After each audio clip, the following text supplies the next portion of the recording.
Yang kelima, penyebab timbulnya bencana menurut baginda Nabi, wala muni'uz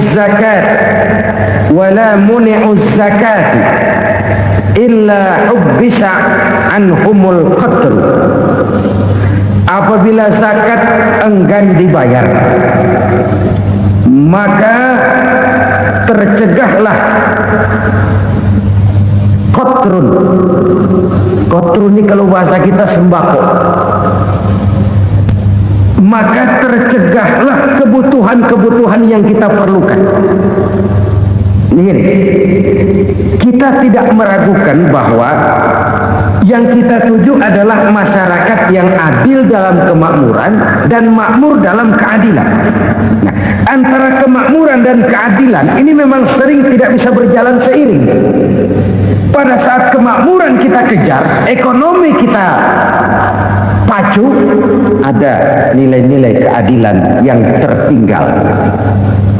Pada saat nilai keadilan kita tegakkan benar-benar, ada unsur-unsur kemakmuran yang terabaikan. Oke, kita bisa mengatakan kasus. Oke, kita bisa mengatakan itu sebagian kecil.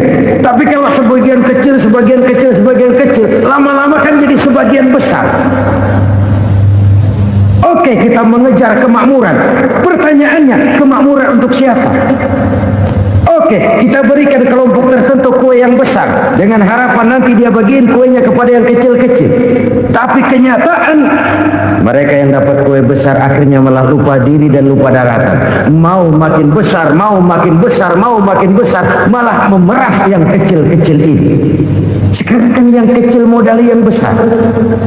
Ramai-ramai buka bank, ternyata kamuflase. Uang banknya untuk kredit perusahaannya sendiri, nasabahnya rakyat kecil. Artinya apa? Rakyat kecil disuruh modalin orang yang udah gede. Ini kan sumber geledek urusan.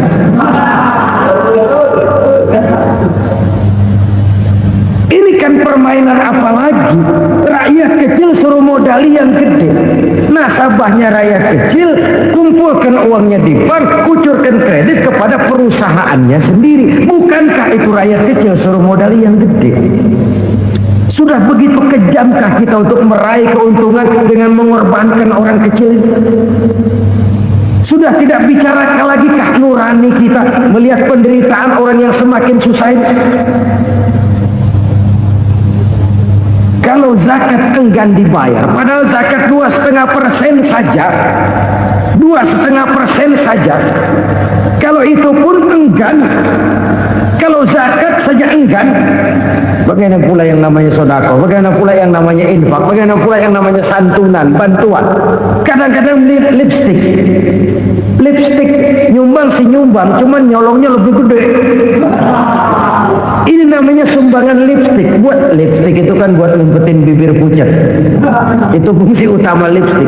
Buat ngumpetin korupsinya, nyumbang kegiatan-kegiatan sosial. Tapi yang dia korup lebih gede dari yang dia sumbang. Lipstick kamuflase.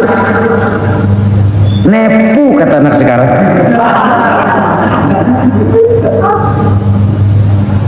Saudara-saudara kaum muslimin rahimakumullah. Demikian berat kewajiban zakat ini sampai di zaman Sayyidina Abu Bakar pernah keluar komando perangi orang yang enggan membayar zakat. Perangi. Karena fungsi zakat adalah menjembatani antara si kaya dengan si miskin. Bahwa ada kemiskinan itu Qur'ani. Allah menyatakan, aku melebihkan rezeki sebagian kamu dari yang lain. Ini kan kesenjangan. Allah melebihkan rezeki sebagian kamu dari yang lain. Ada itu. Tetapi itu berjalan secara nature. Nah, kalau direkayasa, yang kaya semakin kaya, yang miskin semakin terpuruk, yang sudah besar dapat proyek besar, yang kecil dapat tetelan. Ini kan rekayasa namanya. Kesenjangan yang direkayasa ini yang kita harus kikis. Nah, fungsi zakat menjembatani dari sisi sosial. Dari sisi pribadi, Nabi berpesan, zakku amwalakum biz zakat. Bersihkan hartamu dengan zakat. Sekarang ada istilah nyuci uang hasil korupsi itu bisa dicuci, dijadikan uang bersih, bukan pakai rinso, bukan, pakai politiknya koruptor, diolah sedemikian rupa sehingga jadi uang resmi. Sudah memutik itu termasuk yang disebut kejahatan kerah putih, white collar crime, kejahatan kerah putih, kejahatan pakai dasi, kejahatan kelas kakap. Makanya orang membandingkan goblok kagak bener daripada pinter kagak bener. Goblok kagak bener itu gampang ngurusinnya, pinter kagak bener ini yang berabe bener ngurusinnya.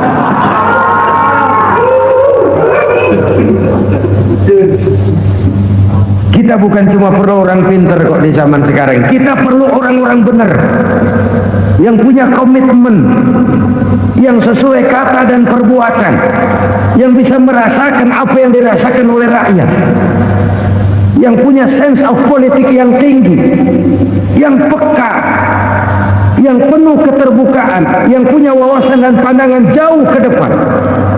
Dari sisi pribadi, zakat itu membersihkan harta kita. Ya, dia tercampur dengan yang subhat, dia bahkan mungkin tercampur dengan sedikit-sedikit yang haram. Itu zakku amwalakum bizakat. Bersihkan hartamu dengan zakat itu. Pada sisi sosial ia menjembatani, pada sisi pribadi ia membersihkan harta kita. Karena itu kalau kita minta berdoa minta rezeki, syarat rezeki itu halalan, thayyiban, wasi'an. Enggak pernah kurang dari tiga itu. Halal, bagus, banyak. Halal, bagus, tapi sedikit, susah ngaturnya. Halal, banyak, tapi kurang bagus. Buat apaan? Bagus, banyak, tapi haram. Enggak ada artinya. Sebab kata Imamul Ghazali, kalau kau terlalu suka memakan makanan yang haram, dikunyah masuk ke dalam perut besar, digiling oleh perut besar, menghasilkan energi, menggerakkan sel-sel pembuluh saraf, kau juga akan cenderung berpikir yang haram. Kalau sudah cenderung berpikir yang haram, perbuatan pun akan mengarah kepada perbuatan-perbuatan yang haram. Dulu waktu kelompok Jimbaran 200 konglomerat Indonesia kumpul dihimbau supaya sekian persen kasih pengusaha-pengusaha lemah. Itu kan cuma sekedar belas kasihan, tidak banyak menolong keadaan. Dan bukan itu yang diperlukan pengusaha-pengusaha kecil. Yang diperlukan adalah berikan kami kesempatan seperti mereka dapat kesempatan. Berikan kami peluang seperti mereka juga dikasih peluang. Kalau cuma dikasih 100 juta, 200 juta hari ini, usaha kami nggak ada prospeknya, peluang kagak ada, kan sama juga bohong. Diceburin ke kali, disuruh berenang, tangan diikat, mendingan mampusin ketahuan. Ayo berenang, berlomba, tangan diikat, kaki diikat. Sama saja nyuruh mati. Jadi jangan kasih ikannya, kasih kailnya. Yang diperlukan pengusaha kecil menengah ke bawah itu bukan cuma sekedar belas kasih dari konglomerat-konglomerat besar. Berikan kami peluang seperti mereka juga dapat peluang. Berikan kami kesempatan seperti mereka dapat kesempatan. Berikan kami kredit dengan kemudahan seperti mereka juga kalau minta kredit begitu mudahnya. Menciptakan peluang dan kesempatan, pemerataan, bukan menciptakan manusia Indonesia dengan standar ekonomi yang sama. Semua rumahnya harus sama, semua punya mobil. Itu sih kebersamaan bebek. Bebek, coba lihat bebek. Satu ngalor semua. Satu ngidul semua. Kebersamaan bukan itu. Kebersamaan adalah menciptakan peluang. Kalau yang kaya bisa semakin kaya, kenapa yang miskin tidak bisa ikut naik jadi sedikit kaya? Kalau pengusaha yang sudah kuat bisa bertambah menjadi kuat dengan proyek mega proyek, kenapa yang menengah tidak bisa ikut menjadi kuat? Dan kenapa kekejian-kekejian itu merajalela? Kita dengar lewat berita-berita PLN tekor, PLN utang. Kenapa? Dia beli listrik dari swasta yang belinya lebih mahal daripada penjualannya. Artinya dia beli itu listrik dari perusahaan listrik swasta, dia jual kepada rakyat lagi. Harga jualnya lebih murah daripada dia beli kepada swasta. Kenapa? Ada tekanan lagi tuh. Biasa siklus lagi. Hukum Boyle. Atas neken, paling bawah gepeng. Ya kita nih rakyat kecil. Emang nasibnya gepeng-gepeng terus. Saudara-saudara kaum muslimin rahimakumullah. Dari 5 penyebab bencana ini kita ambil kesimpulan untuk sebuah renungan dan introspeksi kita bersama. Pertama, mengingkari janji. Padahal janji itu yang lebih tinggi nilainya adalah di hadapan Allah Subhanahu wa taala. Baik wakil-wakil rakyat di parlemen maupun pemimpin-pemimpin rakyat di dalam kabinet, apabila memangku suatu jabatan, selalu mereka mengawali dengan sumpah, dan sumpah itu dimulai dengan demi Allah.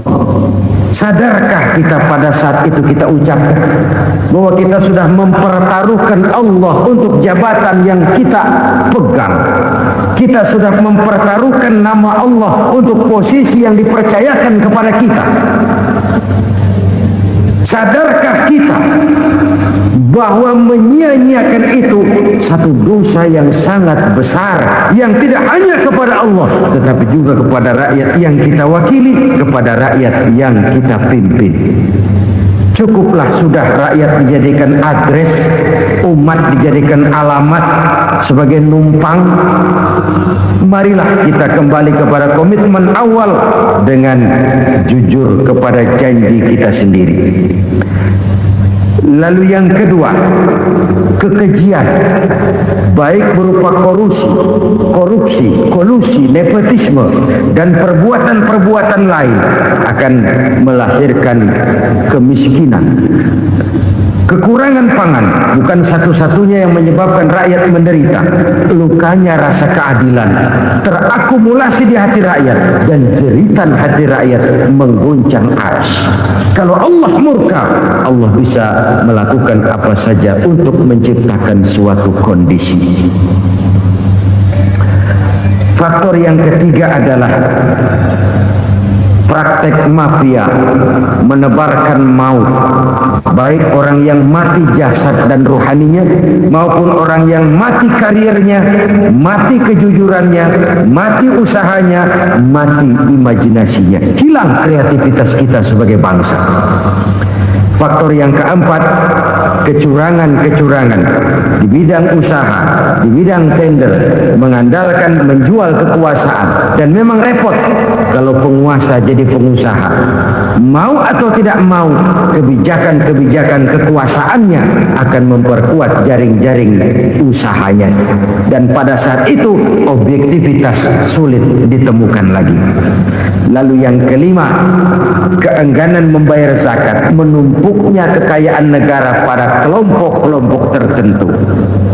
Ini akan melahirkan paceklik yang berkepanjangan. Menumpuknya kekayaan dan harta negara pada kelompok-kelompok tertentu akan melahirkan paceklik dan kemiskinan yang berkepanjangan. Marilah kita sadar, marilah kita merenung bahwa keengganan kita membayar zakat menciptakan pemerataan pada akhirnya akan menjadi musibah buat kita semua. Saudara-saudara kaum muslimin rahimakumullah, sekian dulu jumpa kita kali ini. Mudah-mudahan yang saya sampaikan dari hadis riwayat Imam Tabrani ini menjadi bahan introspeksi buat kita semua. Tidak akan seorang muslim jatuh 2 kali di tempat yang sama. Semua merupakan pelajaran untuk kita jadikan introspeksi guna menata hari esok yang lebih baik daripada hari ini. Reformasi harus terus berlanjut, tidak bisa dan tidak perlu dikendalikan, tapi harus tetap dengan landasan akhlakul karimah sesuai dengan budaya kita sebagai bangsa. Terima kasih atas perhatian saudara. Mohon maaf atas segala kekurangan. Jumpa lagi lain kesempatan insyaallah. Usikum wa nafsi bitaqwallah. Wassalamualaikum warahmatullahi wabarakatuh.